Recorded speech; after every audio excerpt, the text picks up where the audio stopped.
Hello everyone, welcome to chemistry academy. I know आप सभी जे advance 2024 दे चुके हैं।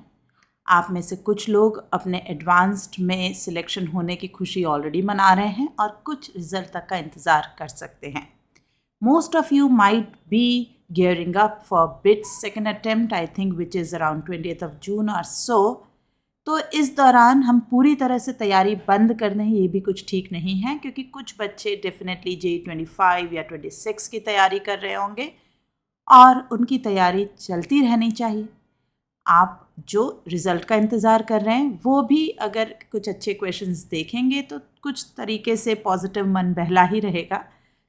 इसी बात को ध्यान में रखते हुए आज हम आपके साथ शेयर कर रहे हैं INCHO 2012 की ये प्रॉब्लम है ना। ये प्रॉब्लम मैंने इस चीज़ को ध्यान में लेकर रखी है कि this is mainly for those जो अब JEE 25 और 26 की तरफ बढ़ेंगे तो बेसिक की तरफ लौटें और थोड़ी फंडामेंटल चीज़ों को डिस्कस करते हुए हम आगे बढ़ें, राइट। तो आज हम डिस्कस कर रहे हैं INCHO 2012 की ये particular problem which was for heterocyclic compounds. तो बच्चों, हेट्रोसाइक्लिक कंपाउंड्स आप सभी को पता होगा कि ऐसे साइक्लिक ऑर्गेनिक कंपाउंड्स जिनके अंदर, ठीक, जिनकी साइकिल के अंदर कम से कम एक एटम अदर देन कार्बन होना चाहिए। जैसे यहाँ जो ABCD मार्क हैं इनमें नाइट्रोजन और ऑक्सीजन नज़र आ रहे हैं, पर ऐसा नहीं कि बस यही हो सकता है कभी सल्फर हो सकता है कभी phosphorus हो, मतलब other atoms are possible, but the overall thing is the atom present in the ring should be something other than carbon, ठीक। तो क्वेश्चन जो है ये क्या पूछ रहा है, आइए शुरू करें। Heterocyclic compounds occupy an important status in organic chemistry. Many of them have important biological properties. They can be aromatic और नॉन एरोमेटिक, ठीक, due to the presence of atoms other than carbon in them. They differ markedly from carbocyclic. Carbocyclic मतलब जिनमें सारे atom cycle के अंदर कैसे होंगे, carbon ही carbon होंगे, वो होंगे कार्बोसाइक्लिक एरोमेटिक कंपाउंड्स, ठीक। आइए हम क्वेश्चन सॉल्व करना शुरू करें, बट क्वेश्चन शुरू करने से पहले एक बार मैं आप सबसे रिक्वेस्ट करना चाहूँगी कि अगर आपने अभी तक हमारे चैनल को सब्सक्राइब नहीं किया है तो प्लीज़ ऐसा ना करें। Subscribe to our channel right away, okay. और अगर आपको हमारे वीडियो पसंद आते हैं तो जाते जाते एक लाइक का बटन ड्रॉप ज़रूर करें, नोटिफिकेशंस की बेल रिंग करें और हमारे इस वीडियो को और चैनल को अपने दोस्तों में, अपने जूनियर्स, सीनियर्स, जहाँ भी आप ठीक समझें शेयर करते चलें, है ना, क्योंकि आप ही लोग हैं जो हमारे एक्चुअल ब्रांड एम्बेसडर्स हैं, जो हमें एंकरेज भी करते हैं, हेल्प भी करते हैं आगे बढ़ने में और मुश्किल समय में संभलने में। चलिए तो आज का काम शुरू करते हैं। Among the heterocyclic compounds listed below, the compounds that is और आर एरोमेटिक इन नेचर। हमें एरोमेटिक पूछा गया है। सबसे पहले ए वाला नाइट्रोजन पॉजिटिव चार्ज है, 4 सिग्मा बने हुए हैं, तो there is not a possibility of complete resonance. तो ये तो एरोमेटिक सवाल ही नहीं उठता, it is not aromatic. B पर आते हैं तो यस, बी इज़ फ्यूरैन, बिल्कुल सही, और ये एरोमेटिक होगा। 1 2 3 4 5 6, ये 6 इलेक्ट्रॉन का यहाँ क्लाउड आ रहा है। This is going to be aromatic. So B is one part of answer. यहाँ आते हैं ऑक्सीजन की बात। yes, अब तुम कहोगे कि ये कार्बन पर तो कोई लोन पेयर कुछ नज़र नहीं आ रहा है, तो बेटा ऐसा जब पोलर वाला आए ना तो उसे पोलराइज कर लिया करो, उसे प्लस और माइनस जो इलेक्ट्रोनेगेटिविटी के हिसाब से सूटेबल हो उस तरीके से ब्रेक कर लिया, तो ये एक तरह से प्लस सेंटर की तरह बिहेव करेगा, तो ये इलेक्ट्रॉन ऐसे शिफ्ट हो जाएगा, ओके। तो यहाँ आप एम्प्टी ऑर्बिटल की गिनती कर सकते हैं, 1 2 3 4 5 6, और इसलिए C भी आपका एरोमेटिक में आंसर जुड़ेगा। तो B हमें मिला है, C मिला है। D की बात करूं तो मुझे यहाँ जैसे ही ये sp3 कार्बन दिख गया, ये हो गया नॉन प्लेनर, तो ये तो एरोमेटिक नहीं हो सकता क्योंकि प्लेनैरिटी इज़ अ मस्ट, है ना। एरोमेटिक होने के लिए सबसे शुरुआती या सबसे प्राइमरी कंडीशंस में ही है, it should have cyclic planar, है ना। सेकेंड क्या होता है, there should be continuous conjugation, continuous conjugation भी हमें चाहिए होता है। और थर्ड होता है it should follow Huckel's rule of aromaticity, right. Huckel's rule of aromaticity में ज़्यादा कुछ डिस्कस नहीं कर रही हूँ, फिर भी इतना तो लिख ही सकती हूँ, 4n+2 should be equal to number of pi electrons in the cycle, जो साइकिल या लूप में रेजोनेट कर रहे हों वहाँ, and where n is 0, 1, 2 any further positive whole number होना चाहिए, है ना। तो इस तरह की अगर वैल्यूज़ आ रही हैं तो वो एरोमेटिक है। तो 1.1 में answer is B and C. Moving to question number 1.2, arrange the following heterocyclic compounds in the order of decreasing reactivity with CH3I. अब देखिए रिएक्शन क्या होगी पहले, अमीन्स जो ये इन्होंने दे रखे हैं सभी 3 डिग्री अमीन्स हैं, मतलब सारे के सारे R3N हैं, और इनकी रिएक्शन जब ये CH3I से ऐसे करना चाहेंगे तो रिएक्शन होने वाली है इस तरीके के न्यूक्लियोफिलिक अटैक की। तो ये बनेगा R3N CH3, बट ऐसा करते ही नाइट्रोजन के 4 बॉन्ड होंगे, ये प्लस और ये I माइनस, है ना। तो कौन से 2 फैक्टर्स यहाँ रोल अदा करेंगे, एक तो ऑफ कोर्स ये प्लस की स्टेबिलिटी कैसी हो सकती है, मतलब अगर इलेक्ट्रॉन रिलीजिंग ग्रुप्स हैं तो इट इज़ बेटर, विड्रॉइंग है तो बुरा होगा इस प्लस की स्टेबिलिटी के लिए इफ़ेक्ट, ये सब चीज़ें। और दूसरी होगी स्टेरिक, इन आर में साइज़ कैसी और क्या है, क्योंकि जितने बल्कि होंगे उतना जितना ज़्यादा स्टेरिक होगा उतना भी ये अटैक डिफ़िकल्ट होता चला जाएगा। तो स्टेरिक और इंडक्टिव या ओवरऑल सच इलेक्ट्रॉनिक इफेक्ट्स जो इस प्लस इलेक्ट्रॉन डिफिशिएंसी को कैसे स्टेबलाइज करेंगे, ये दोनों चीज़ों को हमें ध्यान में रखना है। एक थर्ड इफेक्ट जो अगर आपको याद आता हो तो वो होता है flipping, that is lone pair availability due to inversion of tetrahedron. तो यहाँ जो स्ट्रक्चर्स बताए गए हैं उसमें ई में तो निश्चित फ्लिपिंग होगी ही होगी, ओपन चेन है। एफ और जी में दोनों नाइट्रोजन ब्रिजहेड पर प्रेजेंट हैं, रादर तीनों नाइट्रोजन ब्रिजहेड पर प्रेजेंट हैं, तो इनमें फ्लिपिंग नहीं होगी, और फ्लिपिंग नहीं होगी तो डेफिनेटली लोन पेयर अवेलेबिलिटी ज़्यादा होगी। तो एफ और जी ये डेफिनेटली ई से ज़्यादा होंगे, ये बात हमारी क्लियर है।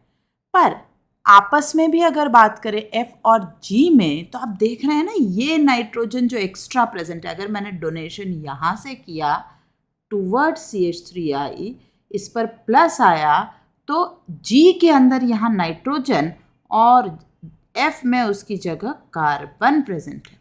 अब carbon versus nitrogen, nitrogen will act as electron withdrawing, और इस कारण से जी का जो ये स्टेटस आएगा जब अटैक होने के बाद, थोड़ा सा डिस्टेबलाइज हो गया, और डिस्टेबलाइज हो गया तो इसकी अटैक की टेंडेंसी या ऑर्डर ये पीछे हो जाएगा। तो आंसर होना चाहिए F then G and then E, right, F then G then E.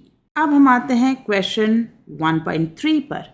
Now, what is this question about? Aziridine, a nitrogen-containing heterocyclic compound, can function. ये देखिए जो 3 member ring है ना, ये होती है aziridine, ये वाली heterocyclic नाइट्रोजन के साथ, इसको कहा जा रहा है aziridine can function as a nucleophile. Of course, it can function as a nucleophile. It undergoes different reactions with acetyl chloride. तो बच्चों acetyl chloride ये है CH3COCl, ये रहा aziridine, depending on the conditions. कैसी कंडीशन, देखिए इस तरफ बेस दिया हुआ है, अब ये बेस जो है 3 डिग्री है ET3N, तो ये खुद न्यूक्लियोफाइल नहीं होगा, और यहाँ अलग से कोई एसिड और बेस मेंशन नहीं है, ये अंतर इन्होंने दिखाया है डिपेंडिंग ऑन द कंडीशन।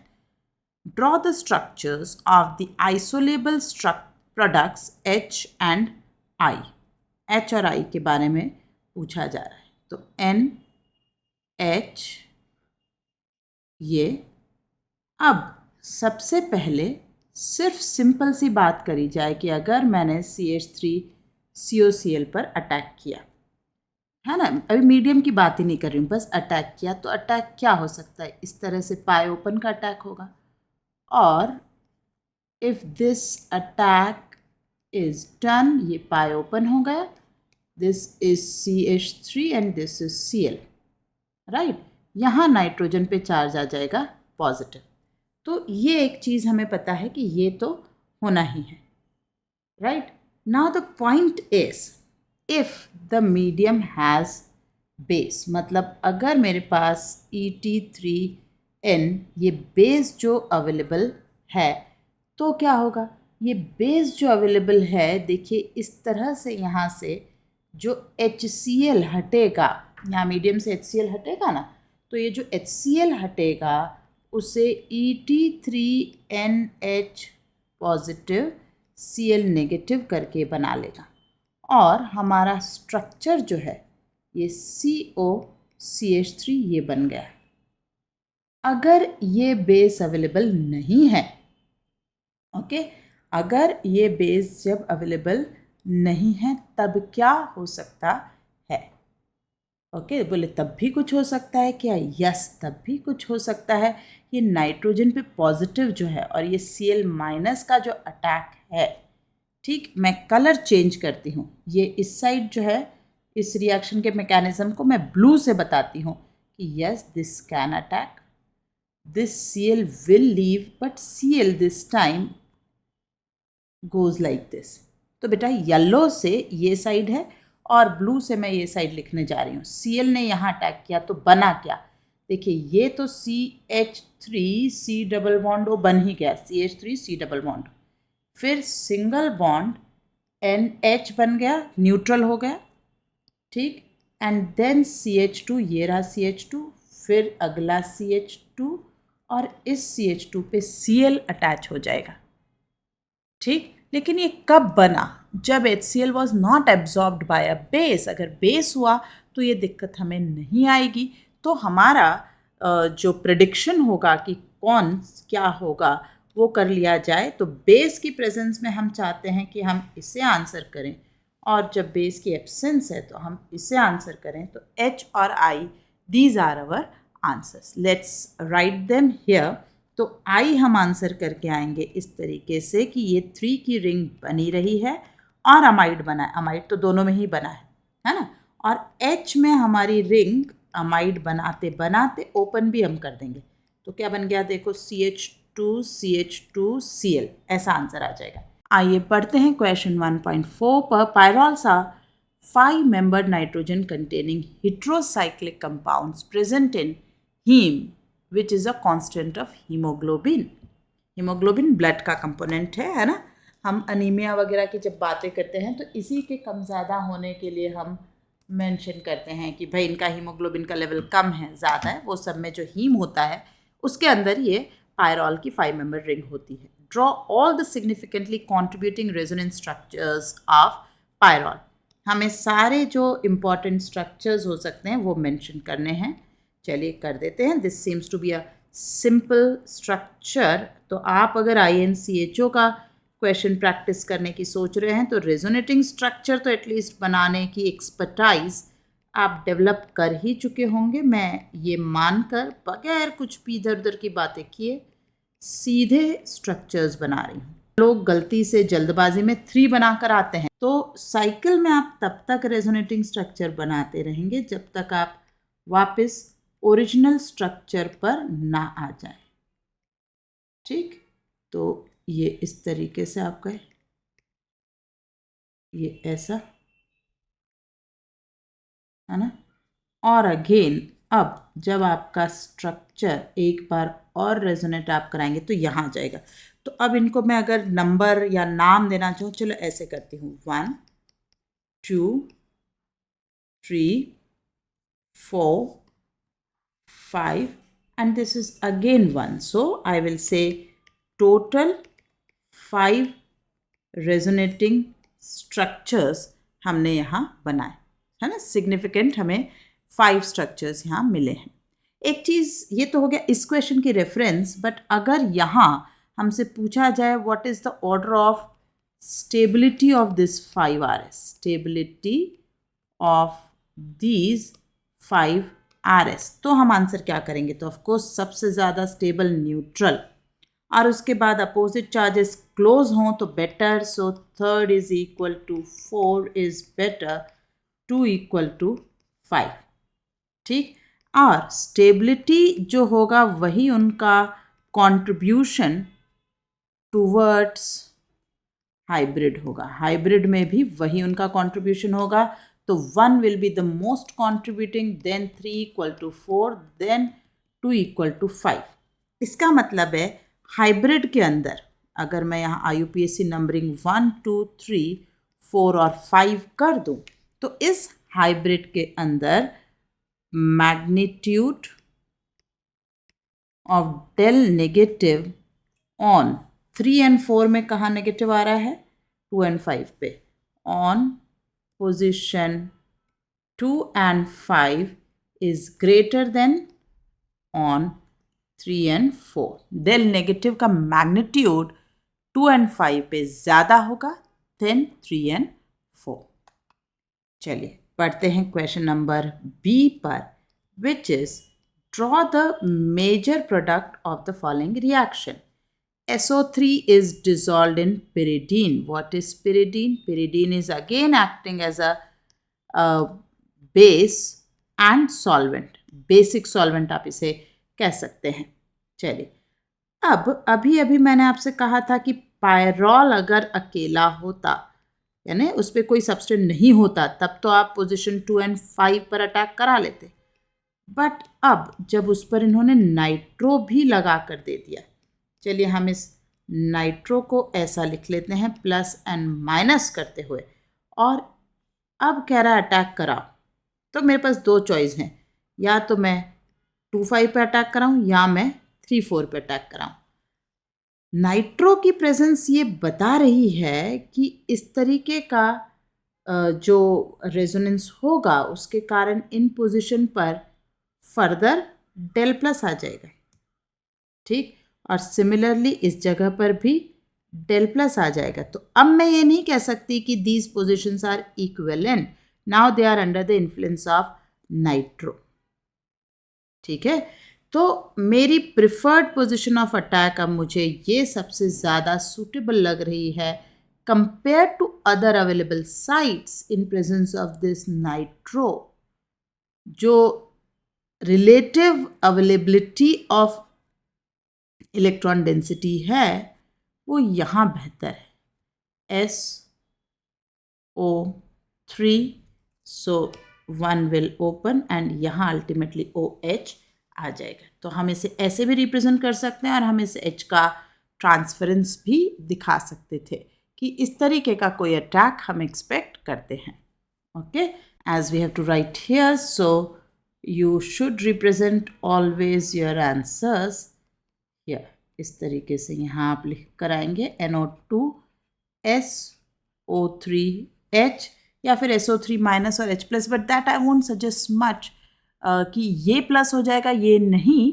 पर आप ये कर सकते थे क्योंकि pyridine being a basic solvent, तो ये हो सकता था कि this H may be taken by this। तो due to this pyridine solvent आप बिल्कुल एक और आंसर अगर लिख आते कि SO3 माइनस और pyridinium plus, then also it is equally correct. इन दोनों में से आप कोई सा भी आंसर लिख कर आएंगे, it will be accepted correctly. Moving to question number 1.5 which says pyrrole, pyrrole अभी हम देख ही चुके हैं, on reaction with NN dimethyl amino benzaldehyde in an acidic medium yields a deep colored product L। L का formula हमें दे रखा है C13H15N2, draw possible structure of L। चलिए ये हमारे पास अमीन है और ये स्ट्रक्चर है। नाउ द पॉइंट इज कि इसकी अटैक अगर मैं कहूँ कि this is attacking as a nucleophile, है ना, तो इसका अटैक नाइट्रोजन से तो नहीं होगा इस कार्बोनिल पर, क्योंकि उसकी तो लोन पेयर रेजोनेंस में इन्वॉल्व है, availability will be very very less, तो वो तो हमें अटैक के लिए अवेलेबल नहीं है। नाउ द पॉइंट इज कि फिर कौन सी साइड से हम अटैक ले सकते हैं। तो जैसे हमारी पहले ही बात हुई है कि ऐसे कंडीशन में मोस्ट सूटेबल जो है वो 2 and 5, मतलब ये पोजीशन का मैं इस्तेमाल करूँ। अगर मैं इस पोजीशन का इस्तेमाल करती हूँ, मीडियम क्योंकि H+ का है, तो यू कैन गो अहेड और इस ऑक्सीजन को आप H+ ऐड कर सकते हैं, है ना। ये रिएक्शन ऐसे शुरू हुई।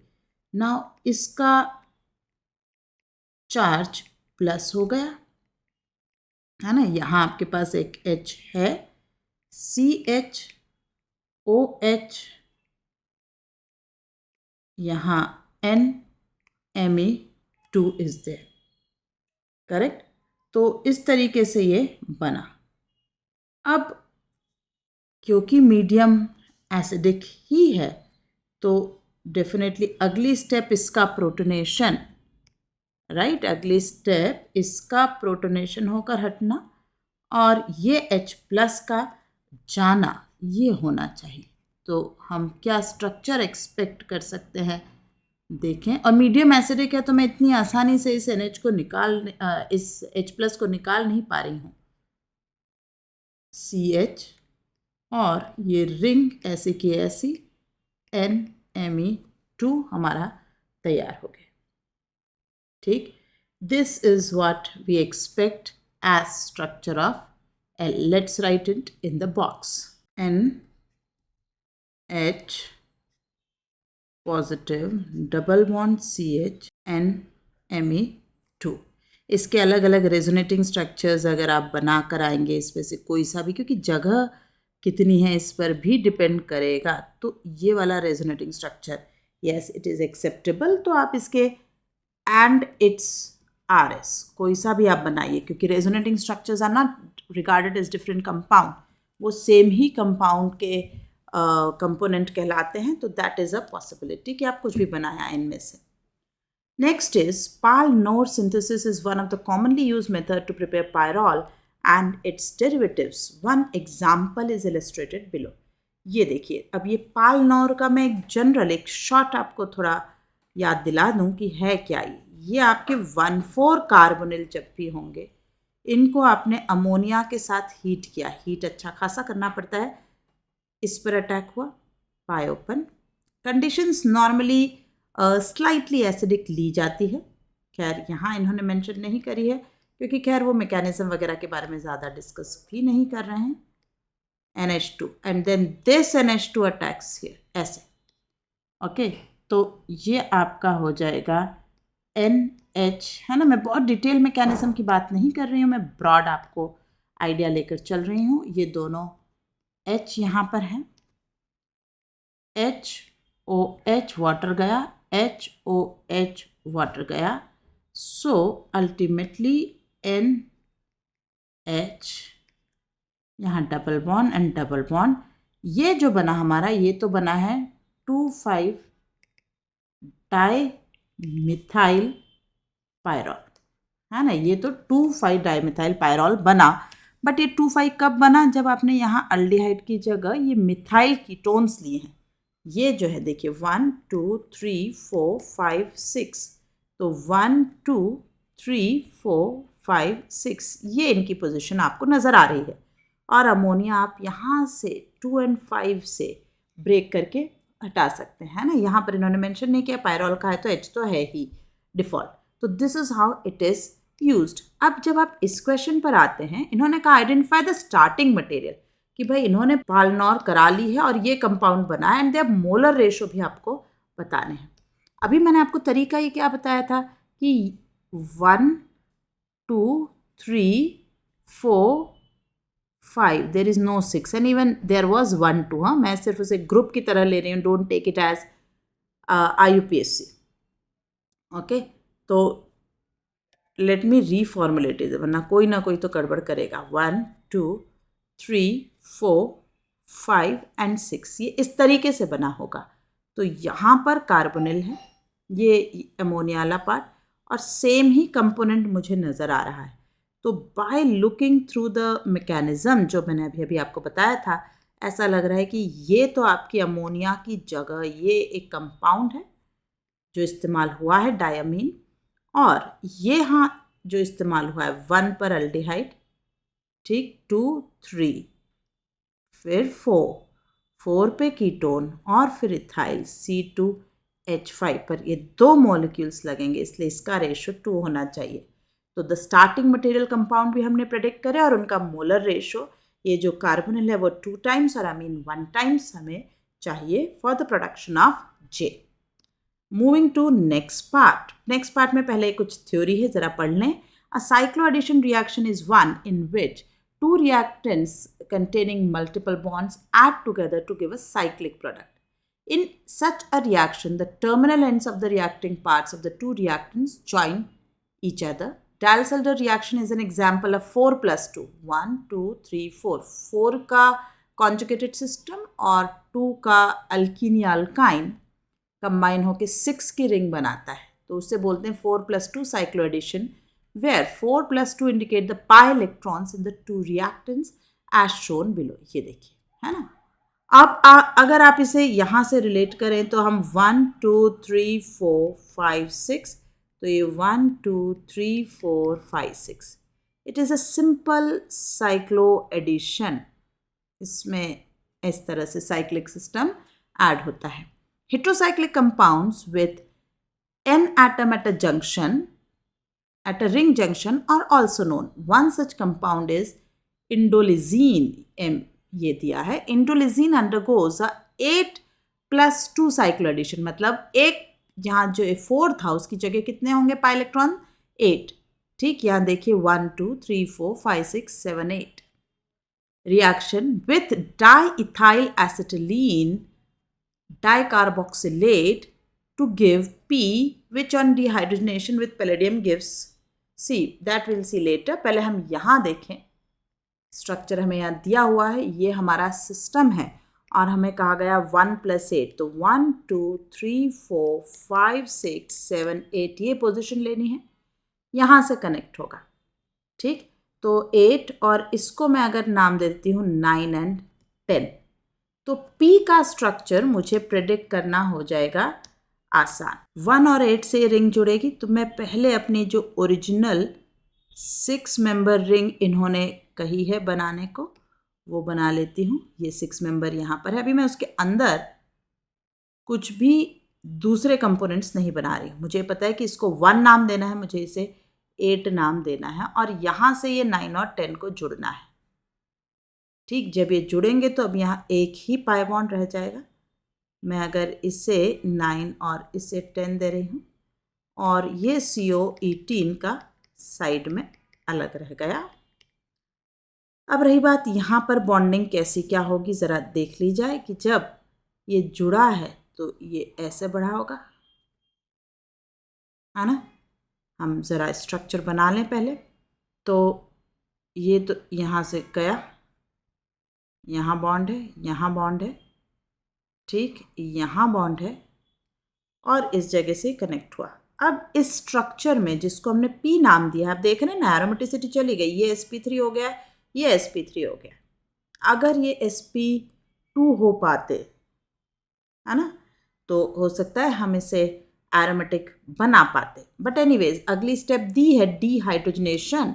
ओहो, बढ़िया है ना, मतलब ये हाइड्रोजन्स हम किसी भी तरीके से हटाएंगे। कैसे हटाएंगे, क्या करेंगे, हमें उससे मतलब नहीं है, बट ये हटने वाले हैं और अगर ये हट गए तो डेफिनेटली Q जो है वो एरोमेटिक कंपाउंड बन जाएगा। Let us complete the structure. ये COOET डीहाइड्रोजनेशन कर रहे हैं, COET, है ना। आप चाहे इसे ऐसे हटाएं या इस तरीके से हटा देते। मैं एक और स्ट्रक्चर नीचे लिखकर आपको बता दूंगी कि आप अगर वैसा भी लिख कर आएंगे तो इट इज़ परफेक्टली फाइन। देखिए अब, है ना, 1, 2, 3, 4, 5, 6, 7, 8, 9, 10, दिस इज नाउ एरोमेटिक। आप इसको ऐसा भी लिख सकते थे। आप क्यू का एक और फॉर्म जो लिख सकते थे वो मैं लिखूं,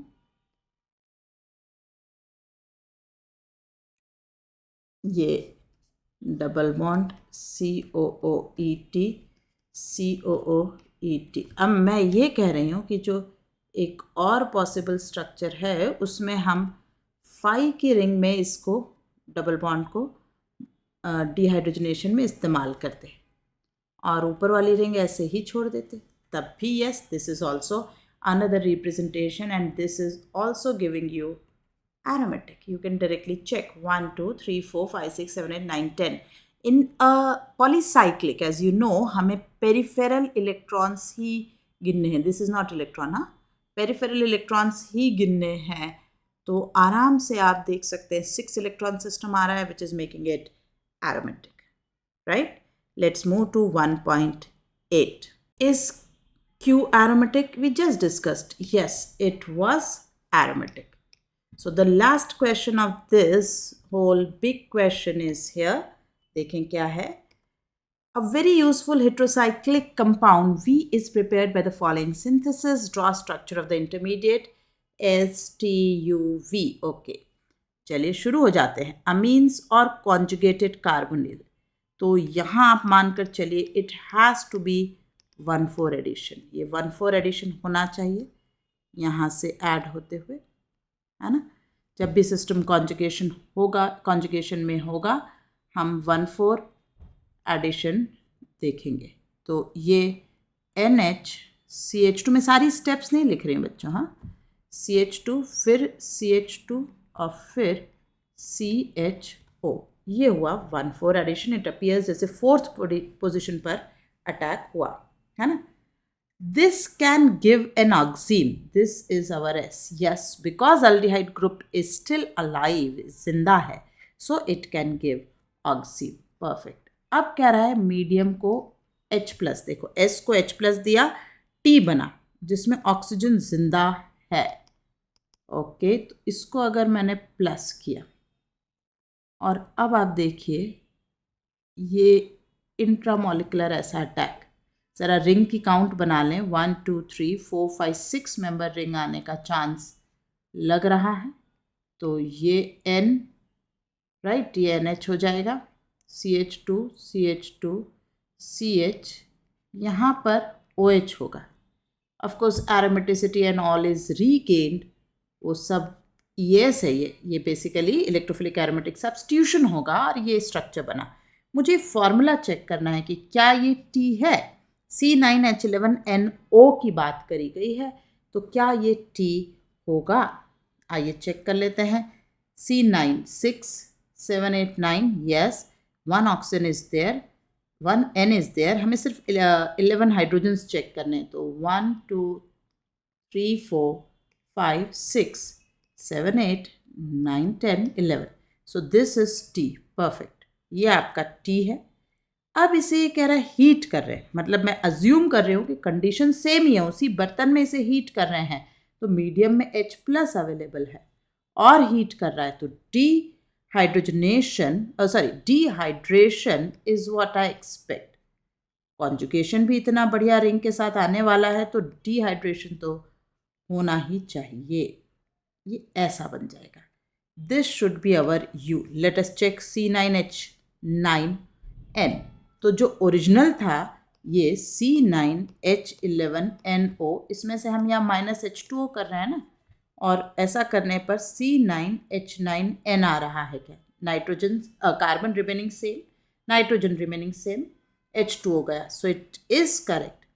अब ये कह रहा है कि ऑक्सीडेशन किया. अब ऑक्सीडेशन तो दो चीज़ें हो सकती है. It could be either addition of oxygen और it could be removal of hydrogen. तो यहाँ पर मैं ये मानूं कि यहाँ रिमूवल ऑफ हाइड्रोजन किसी तरीके से किया गया होगा, तो ये नाइट्रोजन इस तरीके से अगर डबल बॉन्डेड हुई तो ये स्ट्रक्चर एरोमेटिक हो जाएगा. तो ये जो ऑक्सीडेशन करने की बात कही गई है, ये बड़ी आसानी से होने वाली रिएक्शन होगी. V C9H7N. Let us check. 1 2, 3, 4, 5, 6, 7, 8, 9. Yes, n is there at 7. 1, 2, 3, 4, 5, 6, 7. Yes, this is C9 at 7n. So this should be the structure of V. Perfect. है ना?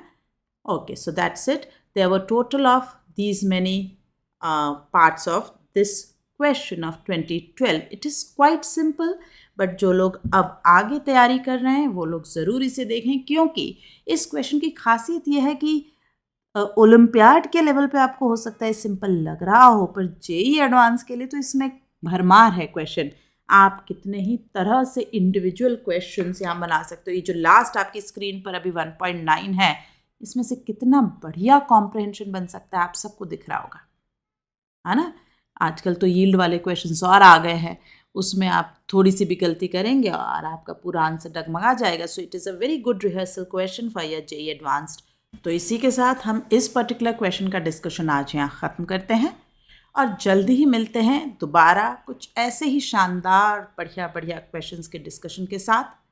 अगर आपको ये कंटेंट अच्छा लगता है, आपको इससे बेनिफिट है, तो do subscribe to our channel, drop a like, hit the bell icon for the notification of our channel videos, or share our video with your family, friends, peers, juniors, seniors, whosoever you think can use it.